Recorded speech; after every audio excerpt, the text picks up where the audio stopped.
Assalamualaikum warahmatullahi wabarakatuh. Nama saya Fitria Nur Maghfirah. Saya mahasiswa di Institut Agama Islam Al-Qadiri Jember. Di sini saya akan membahas tentang kisah-kisah karomah Kiai Haji Ahmad Muzaki Syah. Yang pertama yaitu truk kehabisan solar.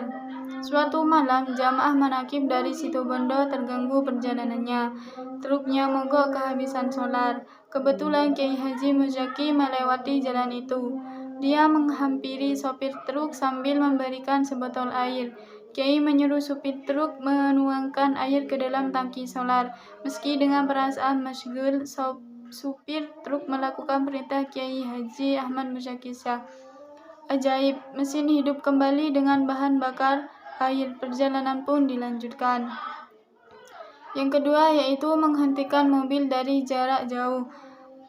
Pernah juga terjadi saat Kiai Haji Muzaki Syah makan bersama keluarga. Tiba-tiba melihat bayangan sahabatnya Nasihin persis di sebelah kiri dekat ruang makan.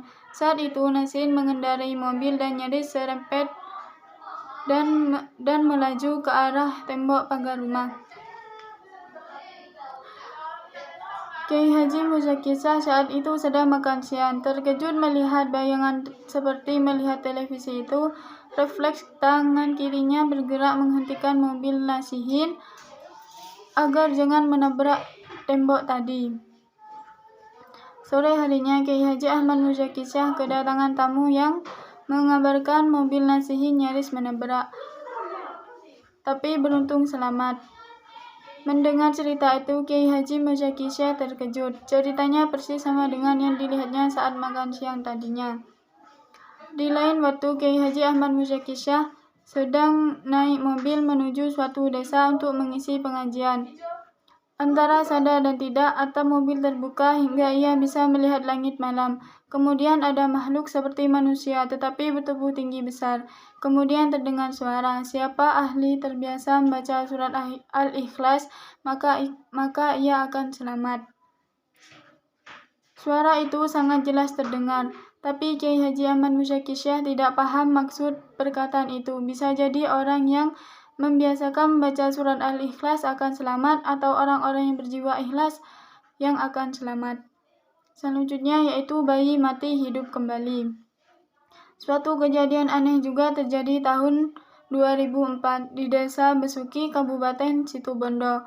Ketika itu seorang wanita jamaah manakib melahirkan, namun malah tak dapat ditolak. Bayi yang dilahirkan meninggal dunia. Melihat kenyataan itu, keluarga sepakat untuk tidak memberitahukan kepada ibu yang malang itu. Mereka khawatir ibunya akan syok dan malah dapat menimbulkan hal yang tidak diinginkan. Rupanya, sang ibu melihat sesuatu yang tidak beres. Itulah sebabnya dia bertanya seputar anak yang baru dilahirkan itu. Karena keluarga sudah sepakat untuk tidak memberitahukannya, maka dibiarkannya ibu itu menangis. Sementara itu, segala macam keperluan pemakaman disiapkan. Jenazah sudah dimandikan dan segera dikafani. Tetapi ibu itu terus menangis. Dia sudah merasakan anaknya meninggal dunia. Itulah sebabnya dia memohon dapat melihat jenazah anaknya meski hanya sebentar.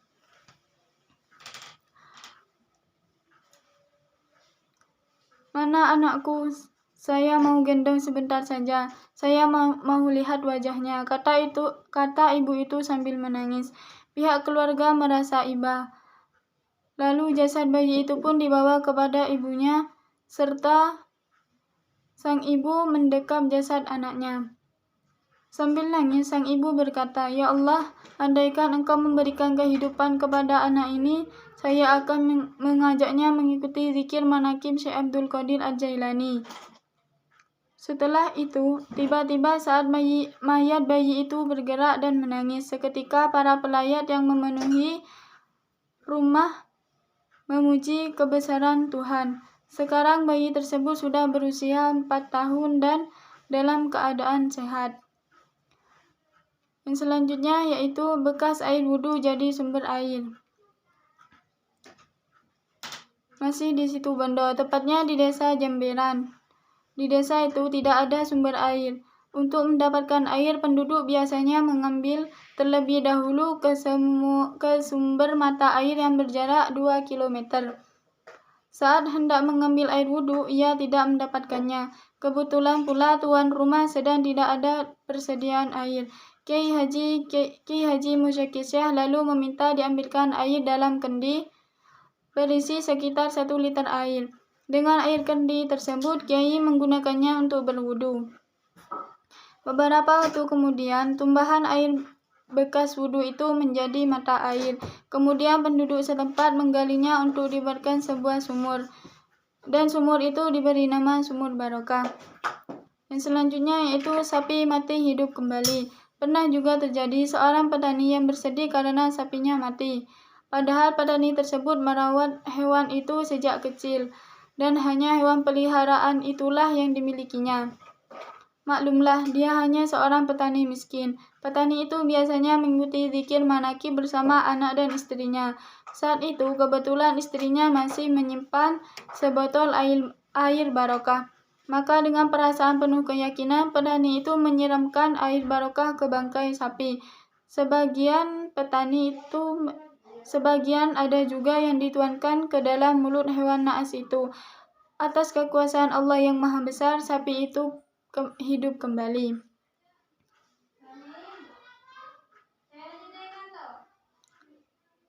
Yang selanjutnya yaitu menghentikan rombongan penjahat.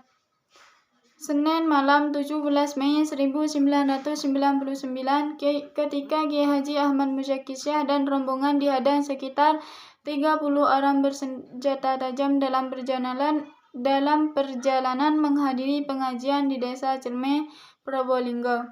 Dengan tenang ia membuka serban dan diletakkan di kaca depan. Subhanallah, para penghadang itu tak bergerak sama sekali. Dan selanjutnya yaitu sembuh dari kebutaan. Dalam pengajian di desa Tegal Cuat, Sumber Bulu, Kecamatan Tegal Siwalan, Probolinggo, Selasa 22 Juli 2003, Kiai Haji Ahmad Musyaki Syekh menyembuhkan seseorang lelaki yang bernama Bawasen, 41 tahun yang menderita buta selama 11 tahun. Setelah membaca surat Al-Fatihah, ia berdoa. Aneh, saat itu juga Bawasen merasa kepanasan karena matanya seperti terbakar. Ia berteriak-teriak. Alhamdulillah, saat itu juga ia bisa melihat kembali. Yang selanjutnya yaitu sembuh dari lumpuh. Berkat karomah pula Kiai Haji Ahmad Musyaki Syekh mampu menyembuhkan seseorang lelaki yang lumpuh ketika ia diundang dalam sebuah pengajian di desa Karangan, Kecamatan Panti, Jember pada 10 Oktober 2003. Ketika itulah Taufik Mustafa, kerabat Kiai yang sudah bertahun-tahun lumpuh, mendadak dapat berjalan. Mula-mula ia hanya ingin bertemu dan berjabat tangan dengan Kiai Haji Musyaki Syekh. Ia mencoba mendekat tapi tak bisa berjalan. Bahkan jatuh terguling. Ia hanya sempat menyentuh ujung jubah Kiai Haji Ahmad Musyaki Syekh. Tapi beberapa saat setelah itu ia dapat berjalan. Demikian pembahasan dari saya. Kurang lebihnya mohon maaf. Wassalamualaikum warahmatullahi wabarakatuh.